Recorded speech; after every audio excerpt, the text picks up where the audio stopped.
Ashley. Ash. Oh, There you go, guys. no sooner said than done. Yay. Yeah.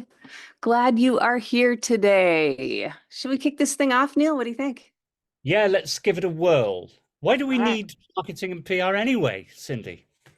Right. Have you ever thought that to yourself? Like, why do we even need this? Why bother with marketing and PR? So today, Neil and I are going to share examples. We've got 6 examples of things where people were like, why should I try this? Should I bother? Say that again. All right. Are we being, It could be a heckle. I thought it was going to be some valuable info, which we want. So keep your mics and cameras on and bring in the valuable info because this is a discussion, and we're going to keep this open for everybody. And in the next about 20 minutes, we're going to go through some actual real life examples where people were skeptical about marketing, tried something, and what the result was. And along the way, we'll get into, how to make the case. If you've got somebody you've got to make a case to, the marketing and PR are good for the budget and several things like that. So, and we'll have some QA time at the end. So we'll stay on as long as you want after this 20-ish minutes to do all the questions and everything. And first, before we jump in, 30 seconds, Ashley, can you give us a tour of the live platform? Because after this 20-ish minutes, Ashley will show us where we can all go continue talking and chatting. Ashley, over to you. All right, I'm going to share my screen with everybody. So I'm assuming that this is what you guys all saw when you first jumped into the platform. This is the map view of this event, which is where you're going to be able to navigate to any room you would guys want to jump into. So we have our main stage, which is where all of us are now, our reception and help. And then if you look down here, this is going to be our fancy speaker zone. So these are going to be the rooms that you guys can jump into after this to continue conversations with either Cindy or Neil. To make this jump, all you have to do is click on the room. And after you click on the room, you will be prompted to make the jump to leave your current Zoom meeting. In this case, I want to stay where I am, so I will cancel. To get back to that map, I just click map view on this left-hand corner. We also have a live info room and a lounge if you guys want to have maybe your own separate conversations. You can also navigate using this menu bar on the left-hand side. What I really love about this option is you can see who is in all of the rooms. So if there's a specific person you'd love to continue a conversation with or someone you want to chat with, and you're not quite sure which room they're in, you can just find them right here on the left-hand side and go wherever they are. All right, any questions about jumping with the platform? Love it. All right, I'll turn it back over. Thank you. All right. So Neil, you and I are going to alternate and share some stories. I'll jump in on the first one if that's cool, and then over to you after that. Please go ahead. I was rather relying on you prompting me because, surrounded by experts here, so I can only, give you some personal observations and opinions. So. Right. Right. Okay. Example 1. One company we were working with wanted to be more well-known for a particular technology. In this case, they were looking to be more well-known for news automation. So we're all in this biz here. So we know, we know that space a little bit. Oh, I see a couple people on who aren't in broadcast media. It's okay because you'll be able to take these same tactics and strategies and apply them to your business. So just, it's an example, but just, slot in the thing that you want to be well-known for. So that was their goal, be more well-known for news automation. And so the tactic they put into play was we worked with them and created a guide on like mistakes to avoid during, when you're switching newsroom automation systems. And that was a free resource. But we also spent some money paying to promote it as well. So we were doing some LinkedIn ad retargeting. So if somebody went to the website, then they also then would see a post about, hey, these mistakes to avoid for news automation. So that was the play, using email marketing and some LinkedIn. And they just want to set themselves up as that expert. And then the result was they built the database by hundreds of names and started sales conversations with a lot of people. So the salespeople love this, because if anybody raises his hand and downloads something like that, obviously they're interested in that topic. So it started sales conversations and hundreds of new people into the database. So those were sort of the challenge, the play they took, and then that was the result. And they knew it was working because their goal was to be more well-known and start those sales conversations and build names into the database. So that was the first sample I wanted to give. Well, it's interesting because I'm sort of, when we were building up to this, looking back at how, you know, I in this industry, I started in publishing, so was very much hearing or trying to sell sort of ads and things to people way back when publications were paper and the internet was in its infancy, perhaps. And then I transitioned into more the PR world and was working with clients who were saying, well, look, how should we, you know, use our marketing budgets, you know, our outreach budgets and things. But the ultimate objective remains the same, doesn't it? That you want to be more well known for the products you make or the expertise you bring. It's just that the choices have got so much more varied, and people can take so much more ownership of what they do themselves. And I guess this conversation, and it is a conversation because I'm no way an expert, I can just tell you about experiences I've seen. Yeah. It is really just to hone in on the many different ways. But really, I think that in very crowded marketplaces where many smart people are making many smart things in you know, news automation or, you know, video delivery or whatever it might be, they're looking for the differentiators and you know, what differentiates them. But I think you tapped into something which has become much more prevalent, and rightly so, is not only generating those leads, those inquiries, the visibility of product, but then really deepening that engagement with both existing customers and your future prospects. And I think that the campaign you've just explained there, Cindy, something that you're specialist in, really speaks to how much more emphasis companies put on developing those deep relationships with their potential customers. You know, when we were talking about doing this session, you gave this super interesting example about a company that was like, I don't care about marketing and PR. And who else on this call has heard this? Oh, we're an engineering driven company. The product sells itself. We don't need any marketing. There's a bunch of you on here we've had that conversation with, and you told me about how this person started out as a skeptic and converted into somebody who's a believer in terms of PR. Tell me about that.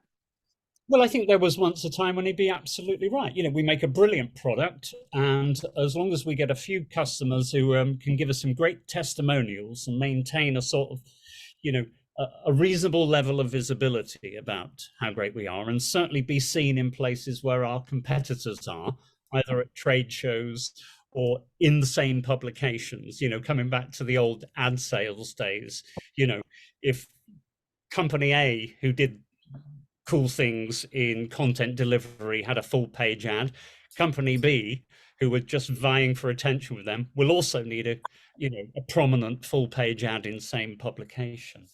I think he was probably right, but I remember about 5 years ago, I had a chat with him. I was just touting for business, as we all did, and it was very obvious that he was very honest. He said, I don't really believe in it. I'm not convinced by it. And that was that.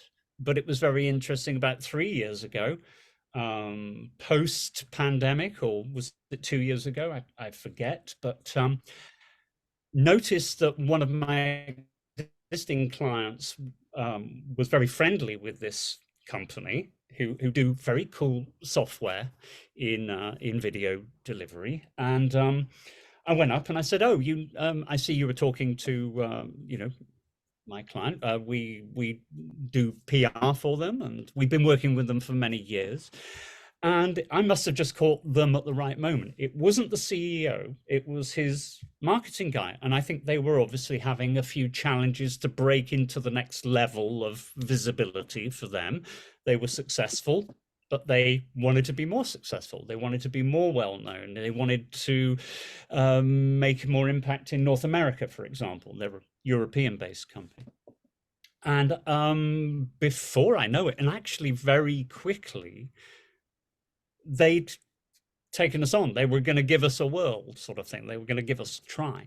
And I remember the initial call. I said, and the CEO joined, and I said, I remember speaking to you a while back. And he said, I've got to be honest with you, I'm still skeptical about this, but we need to give it a go.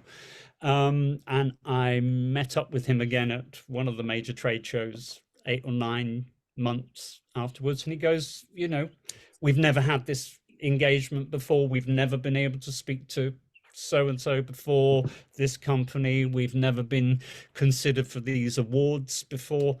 And I didn't feel particularly smug, but it was quite gratifying that this, this was on the PR side, this coordinated, very diligent, conscientious, consistent approach to their messaging was, turning a skeptic into something of a believer. So that was a good thing. That was a good day.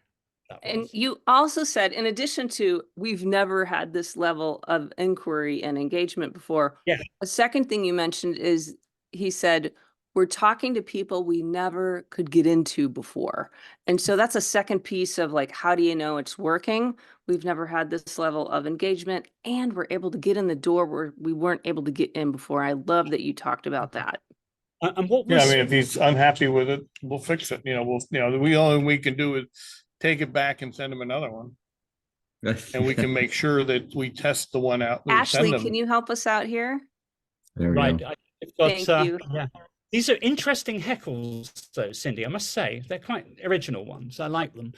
No, the only thing I was going to say was, in the conversation with him and his team, once we'd kind of earned the trust of them, I think that the what we were trying to do was really, really rather focused, and it wasn't stuff pulled out of, we weren't making this stuff up, that we had a very considered approach.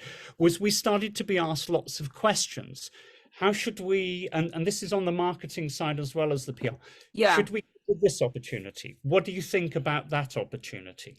What do you think the benefits of that might be compared to that? And this is the gratifying aspect of it, is that, and I think the best thing I can say for the approach of a consistent PR campaign, for example, is that it's a constant conversation and a sounding board and a helping very smart, busy people prioritize things. And I think I love that.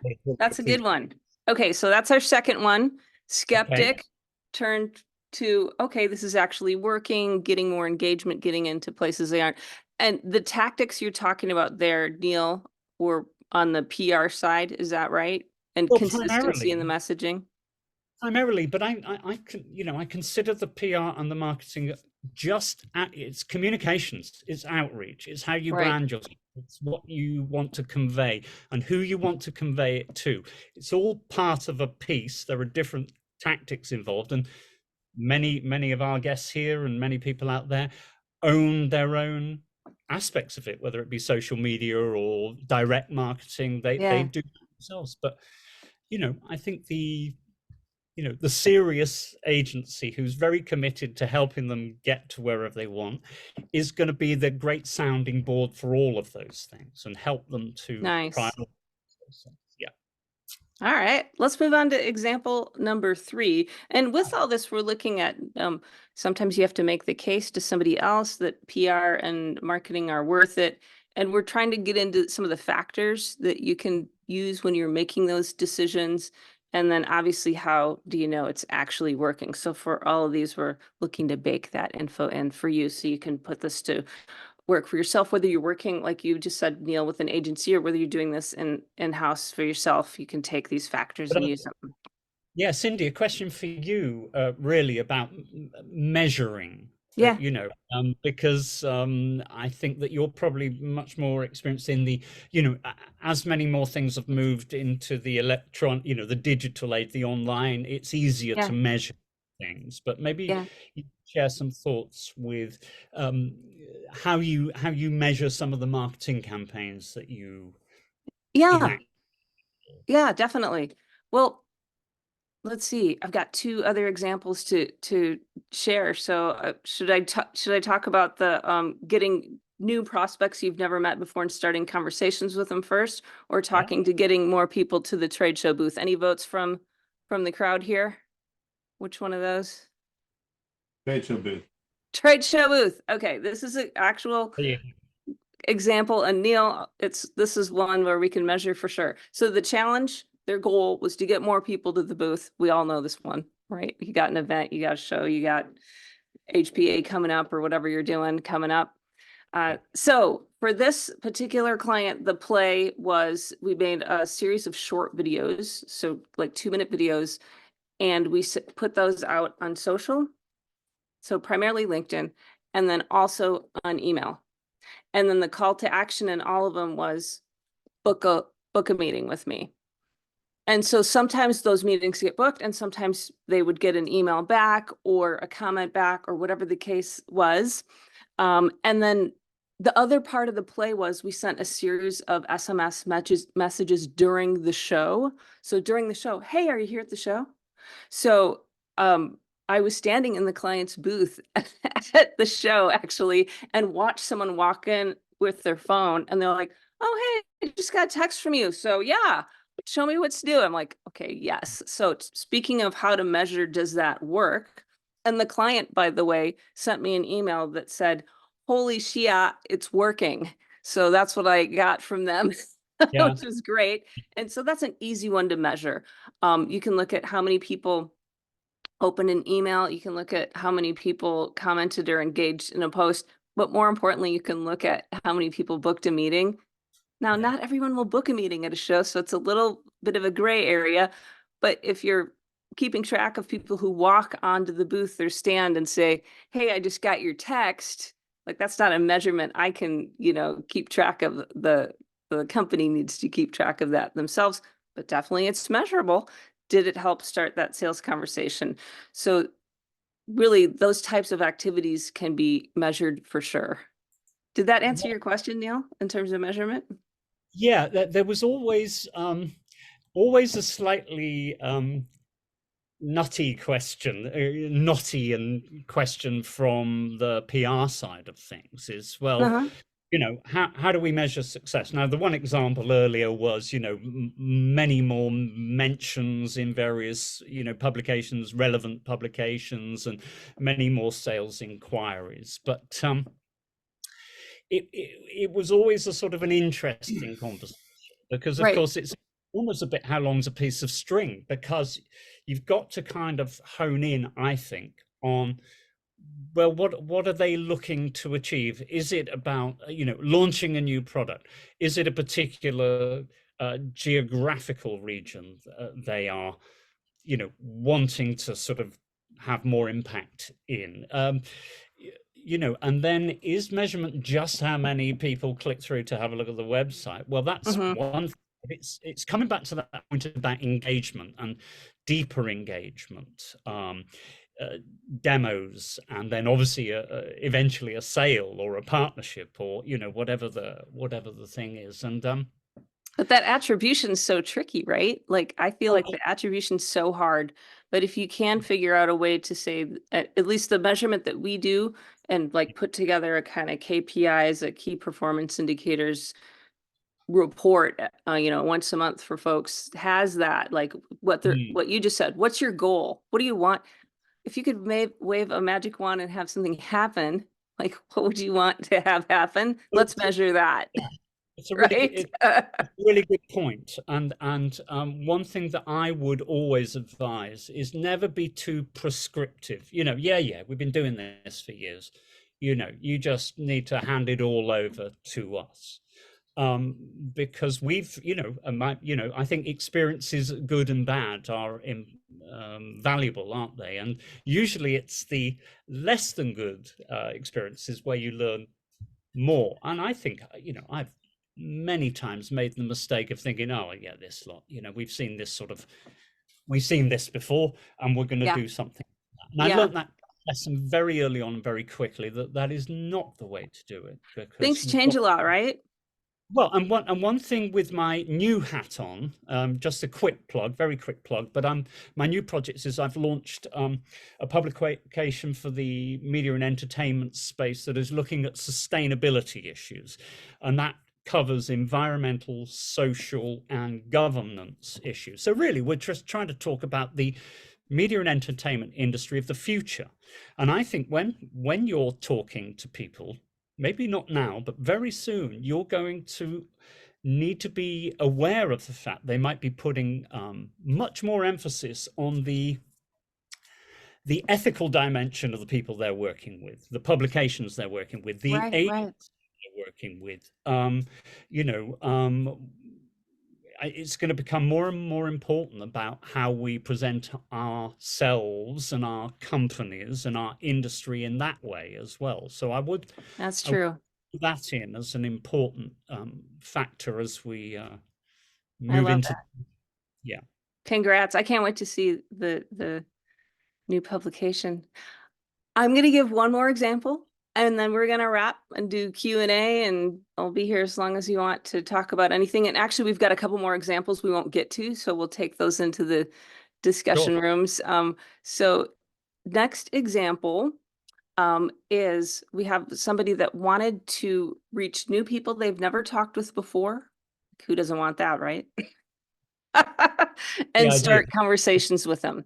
So in this case, we did some LinkedIn DM, like direct messaging automation, to start the conversation. And so there's like automated ways to, hey, would you like to connect? Good to connect. Here's a really cool video, 1-minute video on this new test equipment or whatever the thing is. And then, a couple automated messages, but they're not salesy. They're meant to start that sales conversation. And so we combined that. Oh, go ahead. Cindy, sorry, it's just remind me, a question on that. Yeah. Why would they come, say, to an external marketing agency when so many people can do things themselves, LinkedIn campaigns and whatever? I mean, I asked this rhetorically, but what would you say to them? I have my own thoughts on this. Well, have you ever worked with a company? I know there's somebody on this call, but the engineering team goes, we don't need to pay for a CRM or a database. We can build our own database. We know how. We are engineers. I have heard that. Yeah. I bet you almost all of us, a lot of us on this call have worked at a company like that. I know I did. We'll build our own database. Okay, that's fine, but it's taking you away from your core competency of building the product, being amazing with the customers and stuff. So there's a lot of answers, but that's one thing to consider. Yeah. Sorry to interrupt, but just one other thing I think is that, a really good marketing agency or a really good PR agency can keep across so many more opportunities and again, help you to prioritize those opportunities as well. What's going to get the best bang for your buck, because they've built that knowledge and context. But anyway, sorry, that was my question. All right. Yeah. And I can tell you the top things that we do for our clients are in this book, and you can get, if you want to check it out, just text me the word 7, SEVEN, and I'll send you a free chapter of it automatically. Text it to, I'll put it in the chat, or just come find me in the room afterward, just to my regular business number, 1-530-203-5703. And you can see like what some of those things are and how you can do them yourself, or as you said, Neil, you can get someone in to help you do it. So let's recap. So far, we talked about somebody who wanted to be more well-known, and the tactics they put into play and how they could measure they worked. So that company that was doing news automation. Neil, you talked about a company that was skeptical about PR, and then they changed their minds because they saw results around getting into new people and having more engagement. And we talked about getting people to a trade show and the tactics that they used to do that and how to measure it. And those are some of the examples we had today. I hope that you got some good info that you can actually use for yourself. Any questions from the group here? We'll take a question here and then we're going to move to the group or to the rooms. Burning question, anyone? Just thanks for the invitation. Always appreciate hearing what you got to say. Lenny, good to see you, man. You bet. Good morning. That was all a bit whistle stop. I know we were just on a short amount of time, but I'm very happy to hang around and talk some more. All right. Ashley, can you help us get off to the rooms, or is there a URL you can pop into the chat, or what's the best way to help people get there? Yeah, I can pop the map URL into the chat really quick. Yes. And like I showed you guys, once I give you this URL, you can either click on the logos to get where you want to go in the map, or you can use that left-hand screen. So let me get that in the chat for you guys. There you go. I'd like to thank everybody for coming, and I'm going to disappear to my room right now, actually.